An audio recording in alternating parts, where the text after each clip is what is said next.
Hindi ko na mapigilang di magsalita sa mga nangyayari sa bayan natin sa Pilipinas. Talagang nakakabahala na.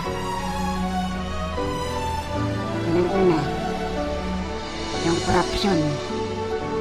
Grabe. Karapala na ang pagnanakaw sa kaban ng bayan. Yung mga namumuno sa bayan.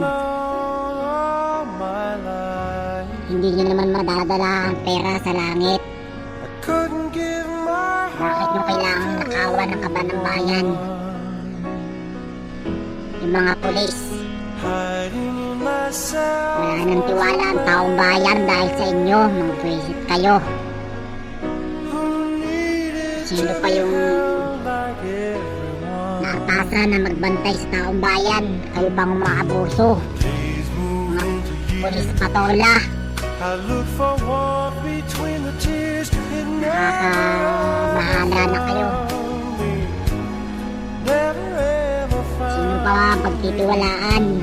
Mga Pilipino. Hindi na kayo nakakatulong pero wisyo pa kayo.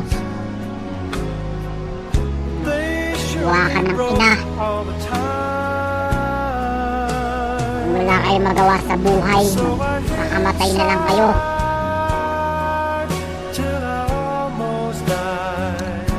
Yun lang naman ang gusto kong sabihin. Sa TV, patayan. Balita. Rape. Maganda siguro ibalik na lang ang death penalty para sa mga taong buwakang ina. Talaga, yun lang po. Para sa mga magnanakaw ng bayan, mga buhaya, mabuhay kayo ng pareho. Ang dami naghihirap, ang dami nagugutom sa Pilipinas. Pero ang ginagawa nyo, payaman kayo ng payaman dahil sa kaban ng bayan, pera ng taong bayan. Shit, nakakayamuti. Yun naman. Sana huli na kayo ni Lord. Maubos ng mga buhayang kagaya nyo. Tamaan. Dahil totoo ang sinasabi namin. Kami ang nakakasaksi, mga Pilipino.